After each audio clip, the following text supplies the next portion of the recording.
जिल्हाधिकारी कार्यालयासमोर तुम्ही आंदोलनाला बसलाय, आज काय आपल्या मागणी आहेत नक्की? गेले 2 वर्षापासून आम्ही जी मागणी मुख्यमंत्री साहेब आणि जिल्हा प्रशासनाकडून करतोय, प्रामुख्याने मागणी जी आहे ती शेजरे ते बोगदा या रस्त्याला साहित्यरत्न लोकशाहीर अण्णाभाऊ साठे यांचं नाव देण्यात यावं. कारण का त्याला इतिहास आहे. वाटेगावहून मुंबईच्या दिशेने जात असताना साहित्यरत्न लोकशाहीर अण्णाभाऊ साठे आणि त्यांच्या कुटुंबांनी त्या रस्त्याचं काम सुरू असताना तिथं त्यांनी काम केलेलं आहे. तसेच अण्णाभाऊ साठेंनी जी फकीरा कादंबरी लिहिली आणि जी अख्ख्या जगामध्ये त्याच्यावर PhD केली जाते, त्या फकीरांना ब्रिटिशांच्या विरोधात कारवाई केली म्हणून त्याच रस्त्याला वडाच्या झाडाला फाशी दिली होती. म्हणून या रस्त्याला एक इतिहास आहे आणि साहित्यरत्न लोकशाहीर अण्णाभाऊ साठे यांचं नाव देण्यात यावं ही मागणी आमची प्रामुख्याने आहे.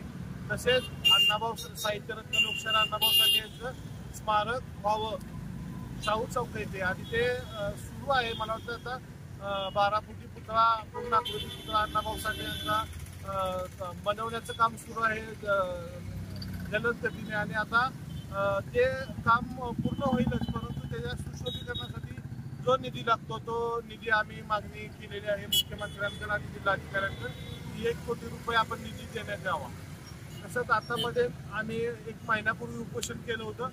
NH4 हायवेलगतच्या व्यावसायिकांनी रस्त्याच्या लगत डिवायडर फोडून ते अनाधिकृतपणे रस्ते तयार केलेत आणि त्याच्यामुळे जे अपघात होतात आणि अपघातामध्ये जे मृत्युमुखी पडतात लोक, तो मृत्यूचा आकडा आणि मृत्यू न होणे टाळण्यासाठी, मृत्यू होऊ नये हे टाळण्यासाठी हे जे रस्ते अतिक्रमित रस्ते आहेत ते बंद केले पाहिजेत. यासाठी आम्ही मान्य जिल्हाधिकाऱ्यांना भेटलो होतो आणि मग त्यांनी आम्हाला लेखी पत्र दिलं होतं की आम्ही येत्या 15 दिवसामध्ये हे रस्ते आम्ही बंद करू. तसंच प्रांत साहेबांच्या इथं, तहसीलदार साहेबांच्या इथेही मिटिंग झाली होती. NH4चे अधिकारी आले होते आणि त्यांनी वेळ मागितला होता की आम्ही 15 दिवसामध्ये ते रस्ते बंद करू. पण ते अजून 2 महिने झाले, परंतु अजून कोणताही विषय मार्गी लागलेला नाही. असेच आणि 2-3 विषय आहेत जेणेकरून समाज बांधवांवर होणारे अन्याय आहेत.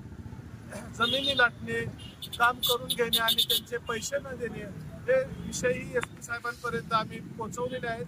परंतु त्याच्यामध्येही अॅट्रॉसिटी ॲक्ट कायद्याखाली गुन्हा दाखल करावा अशी आम्ही मागणी केली होती, निवेदन दिले होते. त्याच्यामध्ये कोणतीही कारवाई झालेली नाही आहे. त्यामुळं दलित समाज जो आहे तो भयभीत झालेला आहे आणि न्यायाच्या अपेक्षा सरकारकडून आणि जिल्हा प्रशासनाकडून करण्यासाठी डोळे लागलेले आहेत समाजाचे, परंतु न्याय मिळत नाही. त्यामुळे आज जनतेचं लक्ष वेधण्यासाठी आम्ही आज माननीय जिल्हाधिकारी कार्यालयासमोर लाक्षणिक उपोषणाला बसलेलो आहोत. थोड्याच वेळात आम्ही पारंपरिक वाद्य अथवा दुसरं काहीतरी ज्या गोष्टीने जनतेचं लक्ष वेधेल असं आम्ही आंदोलन आज इथं करणार आहे आणि बसलोय. आता थोड्या वेळानं आम्ही एखादा विचित्र कार्यक्रम राबवणार आहे आणि त्याच्यातून जनतेचं लक्ष वेधून घेणार आहे.